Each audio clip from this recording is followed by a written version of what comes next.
Let's check out this roguelike deck builder, with a focus on old-timey gambling, incredibly simple combat, and a dealer with a butt of steel, in this Cheapness Affordable Gaming review of Hand of Fate 2.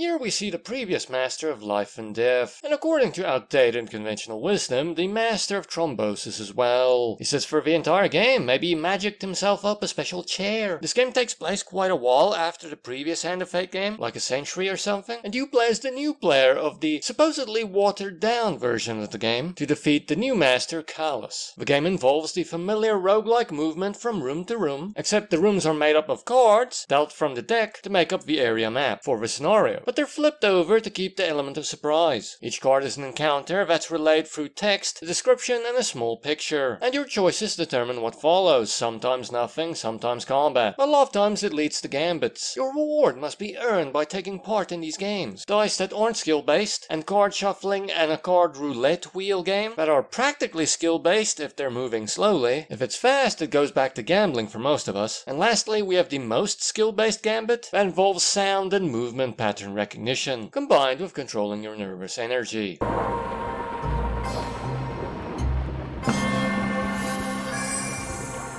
Breathe, you have done well. All fun activities, and these nice touches means it really feels like a gaming table, if an old one in a moving carriage. Includes all the fun of RNG. Speaking of gambling, why not take a chance on me? And please like and subscribe. But no pressure, I'm grateful you even watched. As we described it up until now, it plays more like a board game. The roguelike elements come into play when you choose which campaign to play. Each scenario has different goals, gambits, enemies, conditions, and the strategy comes in with the certain amount of cards that you get to select to add to the deck. The amount varies by campaign, usually increasing for later campaigns. So you're literally stacking the deck in your favor. Select one of 4 unlockable companion cards, each with their own hero and gambit abilities, encounter cards that will be shuffled alongside the campaign specific cards to be dealt on the map and construct your journey, equipment and weapon cards, etc. that you'll be able to buy, find or win during the campaign, and finally supplies that you'll start with, equipment, extra food, gold, fame, etc. So effectively, you choose your chum, your obstacles, and what possible rewards you will earn, as well as stuff to give your campaign a head start. This campaign has food scarcity, thus pick cards where there are more opportunities to earn food, otherwise you'll lose health until starvation. This campaign involves bribery, pick cards for more gold earning opportunities. This campaign is dice gambit heavy, so maybe add a card that increases dice value, and maybe add even more cards that require succeeding in dice gambits for added efficiency and success percentage. This campaign's cursed, add cards that remove curses. This campaign needs higher fame in order to wield that weapon. Some equipment requires a more famous hero to use it, but that resets at the start of each run. The people have short memories in this fast-paced world where people can be overtaken by crust. Some people use muskets, and I hope this isn't fantasy prejudice, but their educational system is good enough that ochres speak Elizabethan or something. This campaign needs more blessings, or more health. The art of the cards. Absolute punishment. In order to earn the campaign token, or complete a harder side objective and earn the associated gold token, as well as cards. They're pleasant endorphin substitute for opening card packs. And then these cards can be selected on other campaigns. A real jolt. But I'll take this opportunity to highlight 2 issues. Firstly, it's quite common for the encounters to be played out of context. Illogical stuff, like a forest in the city, a desert in the snow, an island in the road. But it does make it possible for companion quest cards with multiple phases to be completed across different campaigns and runs. And secondly, there are even more tokens and shards of tokens from cards that you can earn while working on campaign quests. Get enough shards and they fuse together into a cosmetic, quite insubstantial and unsatisfying, and starter supplies. And the tokens give cards outright. Weapons and equipment are simple. They tell you how to earn the token or shard. Usually kill this many enemies or use this ability this many times. Successfully complete this kind of gambit this many times. Not only board game accoutrement, but clinking coins too.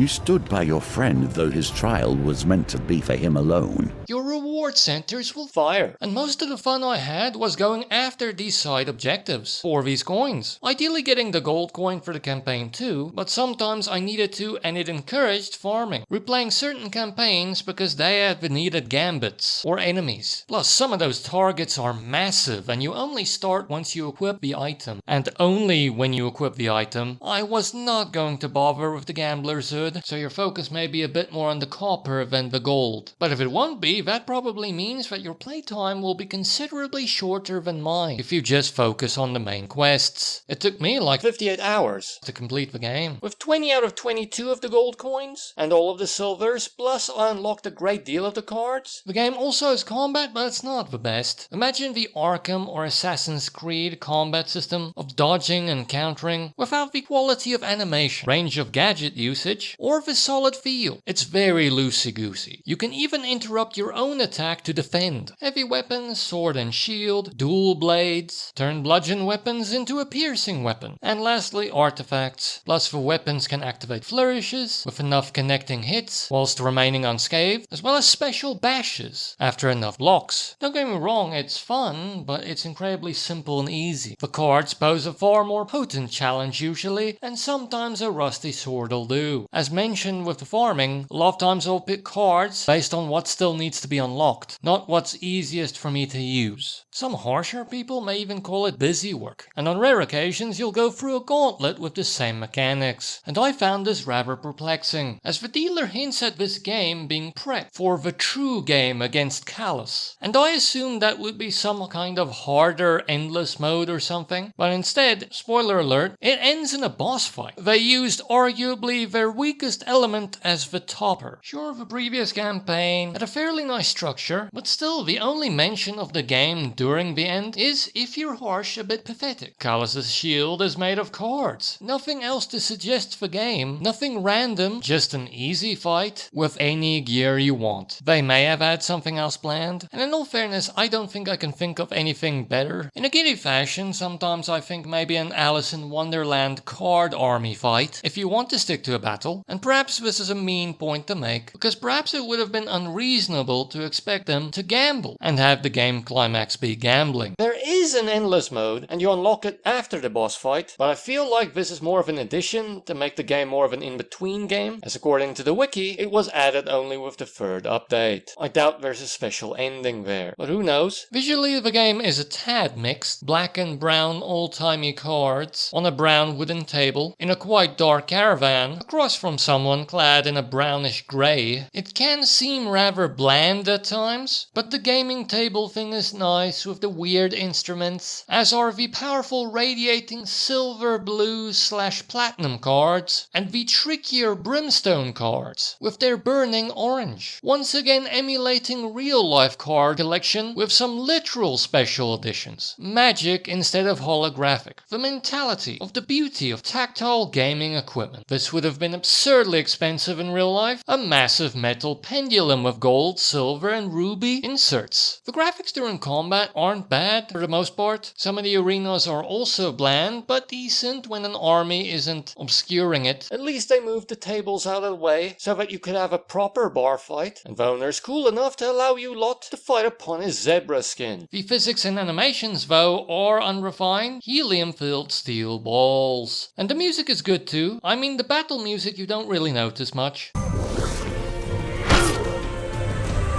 But the sound cues and gaming music, quite string heavy, sometimes dark and sinister.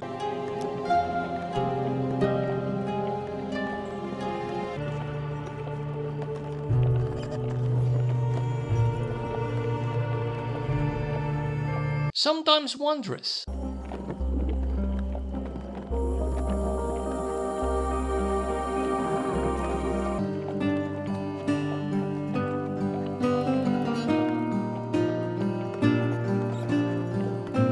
Accompanying the jolt of a good result nicely. Tavern music for the dice.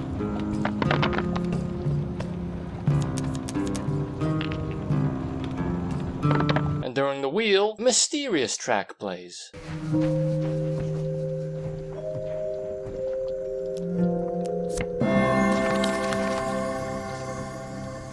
lovely if I don't know what's so mysterious about whether or not I'll lose my shirt. And adaptive music for the pendulum, where different sound plays when the beam travels over every segment, meaning you can play the pendulum game with sight and sound.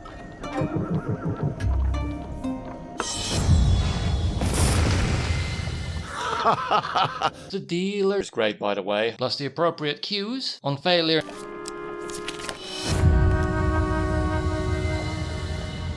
and success.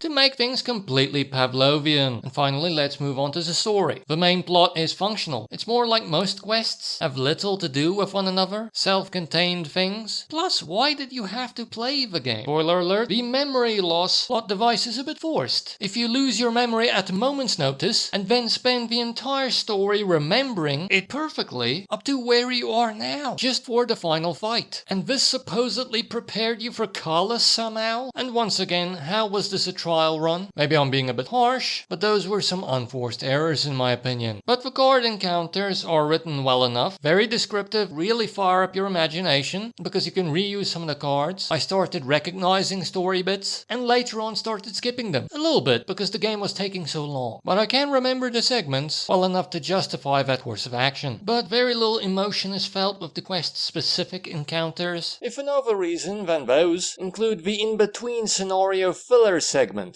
to give you more questing to do. You feel a bit more with the interchangeable quests at times, I believe, because when you're still trying to get the token, chances are you haven't seen all the story outcomes, and as said, they can be rather out of context and kind of be like an interesting vignette. And quite a bit more when you're dealing with your companions. Their quests actually do endear them to you. You're a real troop, and especially towards the end, their tales pay off. And I believe the game has decent world building, because by the end, the Emperor felt like a worthwhile villain, and I suppose the dealer helped in this regard. Sitting upon the throne of life and death shapes the world in one's image, and Callus has always lacked self-control for that to be anything but chaos. Even if it had massive gaps. The game is cheap on Steam, 175 Rand full price, but unfortunately in 2024 Steam Summer Sale, it did not go on sale. But even so, that's 3 Rand 2 cents per hour of gameplay, which is pretty good. Not amazing, but good. Just imagine if it goes on sale again. But fair warning, if you use pound or dollar, this is one of the rare cases when the difference is quite unreasonable. In pure conversion, I believe that's 3 times the price. But to download it takes up 4.14 gigabytes on the hard drive. Not that easy, but not that hard either. But it doesn't really work on a warhorse.